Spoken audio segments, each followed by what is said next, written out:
Bismillahirrahmanirrahim. Assalamualaikum warahmatullahi wabarakatuh. Kali ini saya akan membuat video pembelajaran sebagai sumber belajar. Mari saja kita mulai presentasinya.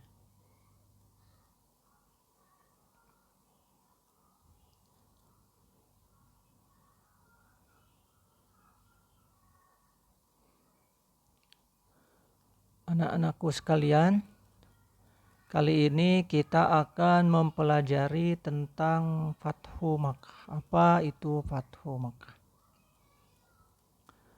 Fathu Makkah adalah pembebasan kota Mekah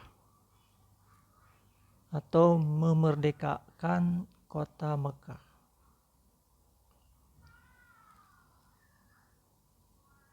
Karena dulunya Nabi Muhammad dan para sahabat hijrah dari Mekah ke Madinah, terusir dari kampung halamannya.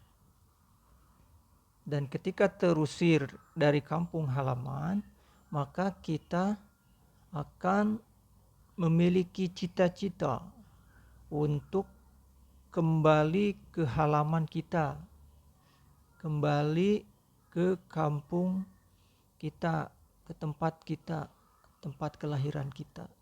Pasti setiap orang memiliki keinginan seperti itu. Ketika kita lahir di satu tempat, maka suatu saat kita ingin kembali ke tempat itu. Begitu pula yang dirasakan oleh Rasulullah dan para sahabatnya. Nah, ketika terusir dari Mekah kemudian hijrah ke Madinah, maka di akhir perjuangan Rasulullah di Madinah itu terjadi sesuatu yang luar biasa yang dicita-citakan, yaitu Fathu Mekah, di mana para sahabat yang dipimpin oleh Rasulullah langsung itu memerdekakan kota Madinah dan semua kembali ke tempat kelahiran. Yang pertama kita akan bahas apa itu Fathu Makkah. Apa sih Fathu Makkah itu?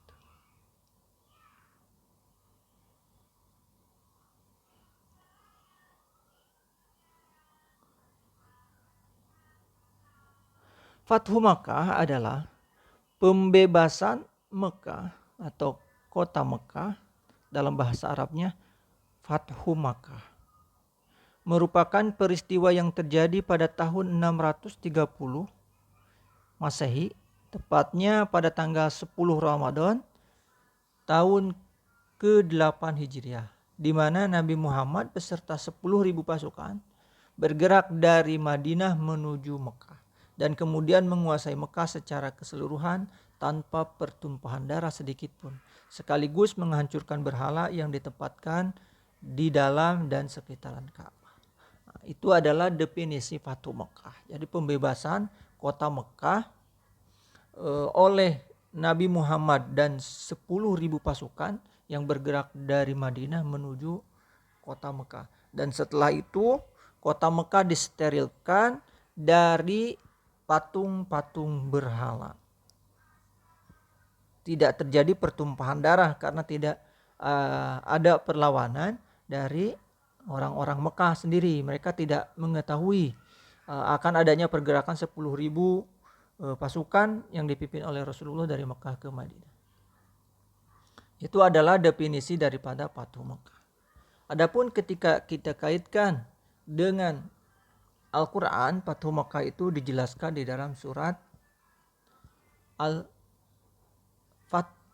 Al-Fatih, ya, surat Al-Fatih sama surat An-Nasr. Di mana bunyinya? Idza jaa nasrullahi wal fath wa ra'aitan nasa yadkhuluna fi dinillahi afwaja fasabbih bihamdi rabbika wastaghfir innahu kana tawwaba. Itu adalah dalil mengenai tentang terjadinya peristiwa Fathu Makkah. Lanjut. Kemudian apa sih penyebab dari Fathu Makkah itu sendiri? Apa penyebab Fathu Makkah?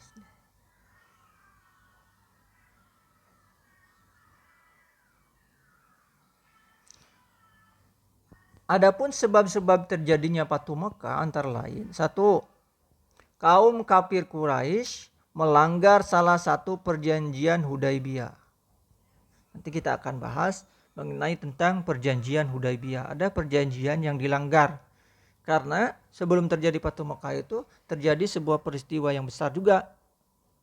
Ya, ketika rombongan Nabi Muhammad SAW, rombongan para sahabat maksud saya, yang akan melaksanakan ibadah umroh ke Mekah, kemudian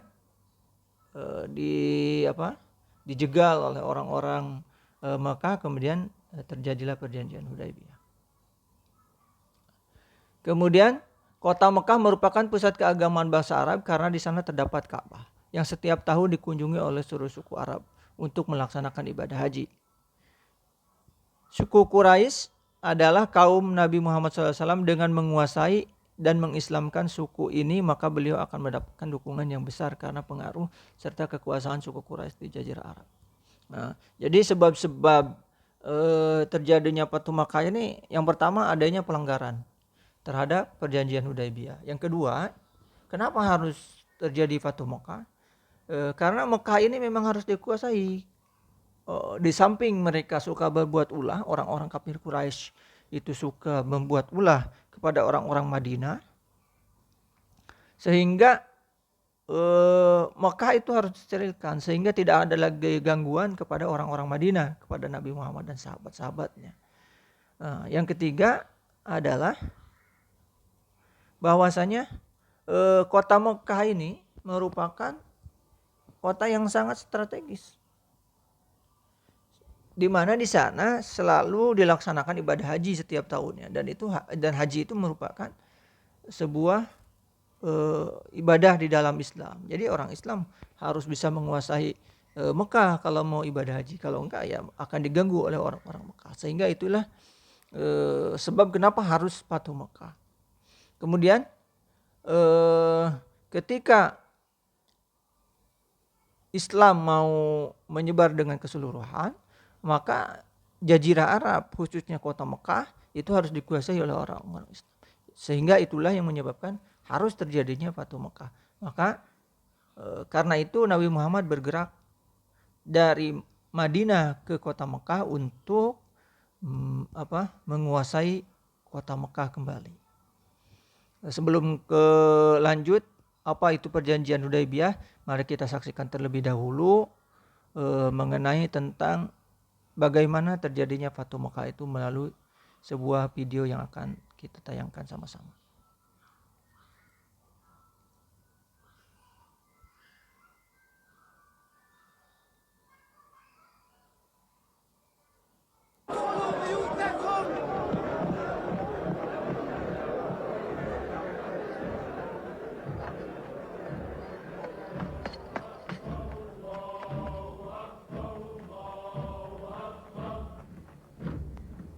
Inilah rombongan daripada Nabi Muhammad SAW dan para sahabatnya menuju kota Madinah. Ini ilustrasi ya. Mungkin sebagian besar ini tempatnya disesuaikan seperti apa yang terjadi pada zaman Rasulullah. Ini adalah suasana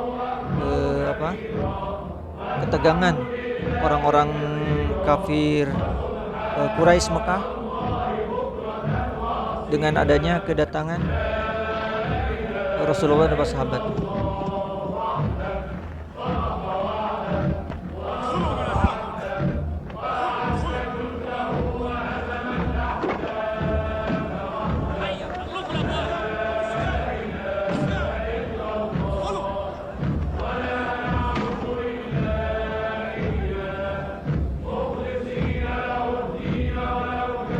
Karena ketakutan dan ketegangan sehingga orang-orang disuruh untuk masuk ke rumahnya masing-masing. Anak-anak, orang-orang mengunci pintunya, mengunci pintu rumahnya untuk menyelamatkan diri dari serbuan kaum muslimin dari Madinah yang berjumlah 10.000.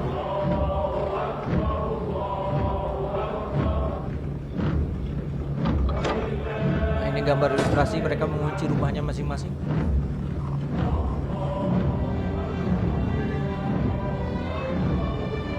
Dan karena tidak ada persiapan dari orang-orang Mekah, maka tidak terjadi pertumpahan darah.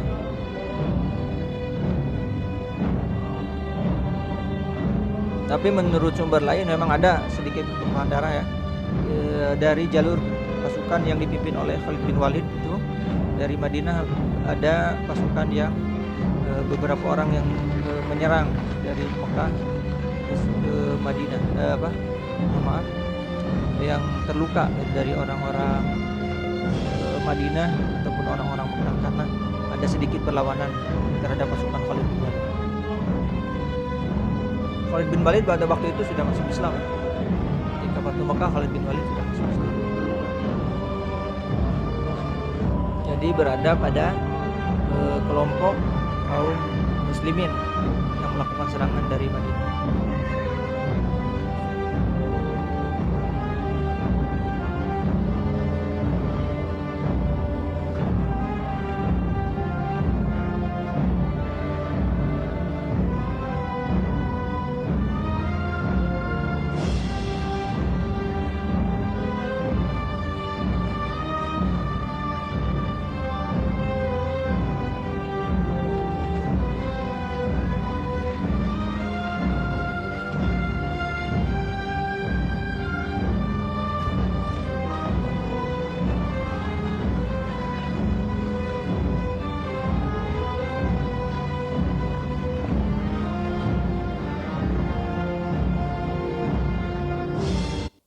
Kita percepat aja, apa bisa dipercepat? Nah, ini dia gambaran bahwa yang datang dari Mekah, yang datang dari Madinah ke Mekah itu sebenarnya disambut oleh orang-orang Mekah sebagian, karena memang keluarga besarnya yang di Mekah itu. Di Mekah itu kan keluarganya ditinggalkan ke Madinah, kemudian mereka kembali. Keluarganya memang ada sebagian keluarga yang mengusung keluarganya, orang saudara. Tetapi sebagian yang lain yang mereka tetap mengakui bahwa yang di Madinah itu tetap saudara mereka. Ini adalah gambaran siapa ini? Kita itu dulu sedikit ke belakang. Nah, ini dia. Ini adalah ilustrasi ya. Ini adalah ilustrasi daripada Abu Sufyan. Ini ilustrasi daripada Hindun. Hindun itu yang pernah mengunyah jantungnya Sayyidina Hamzah. Kemudian dalam kejadian Fatu Mekah tidak bisa berkutik apa-apa pun. Sehingga ini ada ungkapan yang diungkapkan oleh Abu Sufyan dan istrinya Hindun. Kemudian setelah kejadian itu mereka masuk Islam.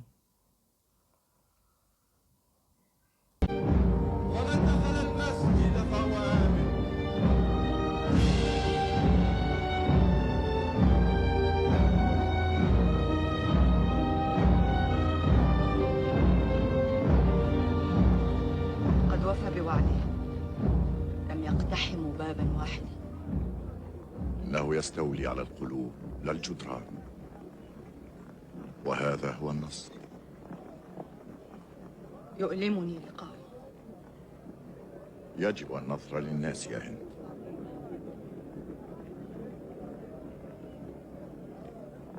هل كنا على ضلال؟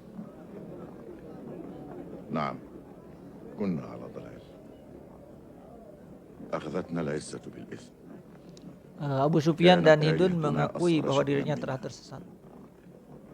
Sehingga dengan kejadian itu kemudian Rasulullah memaafkan mereka, sehingga mereka menyatakan diri masuk Islam. Jadi ketika Fatu Mekah itu Rasulullah tidak menyebarkan dendam, maksudnya tidak berdendam kepada mereka, memiliki dendam kepada mereka, kemudian yang pernah membunuh sahabat Nabi dieksekusi, tidak.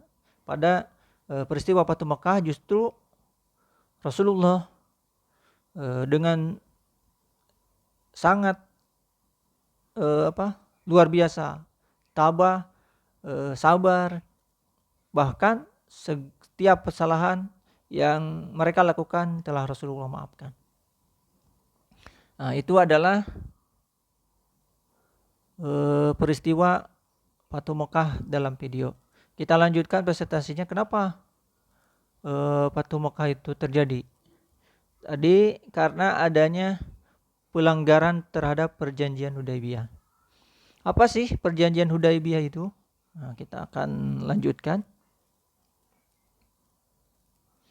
Apa itu perjanjian Hudaibiyah?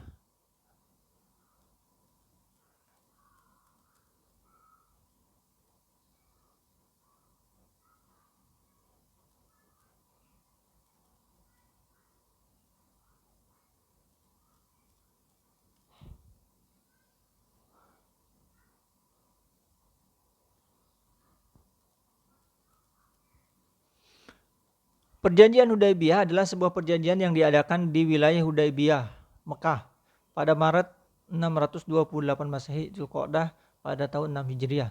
Hudaibiyah terletak 22 km dari arah barat dari Mekah menuju Jeddah. Sekarang terdapat Masjid Ar-Ridwan. Terkenal juga nanti di sana ada kejadian Baitur Ridwan. Nama lain dari Hudaibiyah adalah As-Sumaisi, ya, As-Sumaisi yang diambil dari nama As-Sumaisi yang menggali sumur di Hudaibiyah. Jadi Hudaibiyah itu disebut juga As-Sumaisi. Perjanjian Hudaibiyah merupakan perjanjian yang dilakukan oleh pihak kaum musyrikin Mekah dengan Rasulullah sekitar tahun ke-6 Hijriah, ya.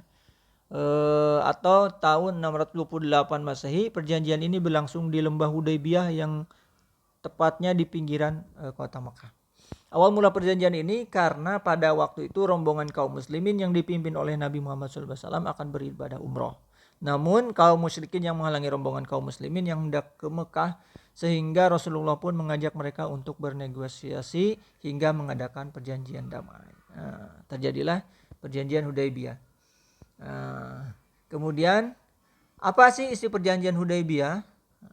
Isi perjanjian Hudaibiyah adalah pertama, kaum muslimin dan kaum Quraisy tidak akan saling menyerang selama 10 tahun. Jadi kaum muslimin dan kaum musyrikin tidak boleh, kaum kafir Quraisy tidak boleh menyerang satu sama lain. Itu gencatan senjata selama 10 tahun. Karena terakhir kan terjadi perang Khandaq.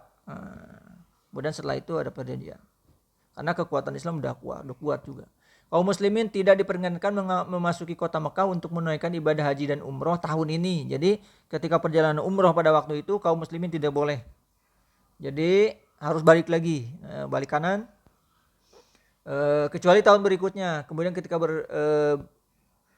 berhaji atau berumrah tidak boleh membawa senjata dan tidak boleh tinggal di Mekah lebih dari 3 hari. Jadi sangat ketat ini, merugikan, ya, perjanjiannya merugikan.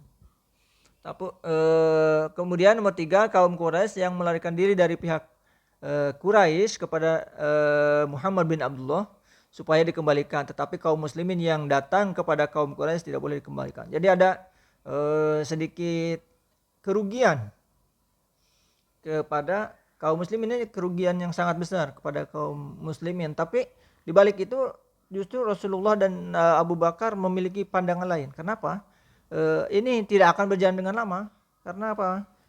Nabi Muhammad tahu tabiat orang-orang Quraisy itu. Ada suka melanggar perjanjian. Maka celah itu yang akan digunakan oleh Rasulullah, karena di sini tidak bahkan di dalam perjanjian itu disebutkan ada bahwa Islam itu boleh menjalankan dakwahnya secara terbuka kayak gitu. Itulah yang dijadikan celah. Jadi pada tahun-tahun perjanjian Hudaibiyah itu banyak orang-orang ke Mekah itu masuk Islam kayak gitu. Kemudian semua kabilah Arab bebas bersekutu dengan kaum muslimin atau kaum Quraisy. Kabilah yang bersekutu dengan salah satu pihak merupakan bagian dari pihak tersebut. Kemudian setelah itu ada salah satu pelanggaran yang dilanggar oleh orang-orang kaum Quraisy, terhadap perjanjian Hudaibiyah itu. Sehingga setelah tidak lama dari pelanggaran perjanjian Hudaibiyah itu, maka Rasulullah mengerahkan sebanyak 10.000 pasukan untuk menyerang kota Mekah dengan silent, ya, tidak terdeteksi oleh orang-orang kaum kafir Quraisy, sehingga penyerangan itu berjalan dengan lancar kayak gitu. Dan setelah itu maka terbebaslah Mekah, khususnya sekitaran Ka'bah, dari berhala-berhala, dari penyembah kemusyrikan, dari kemusyrikan, sehingga terbebaslah kota Mekah pada saat itu. Sampai saat ini ya, Mekah dan Madinah itu merupakan kota suci Islam. Jadi tidak diperkenankan orang selain Islam masuki kawasan tersebut. Itu adalah video pembelajaran ya. Kemudian nanti kita akan ada latihan. Ini ada beberapa latihannya yang harus diselesaikan. Sekian dulu. Terima kasih atas perhatiannya. Assalamualaikum warahmatullahi wabarakatuh.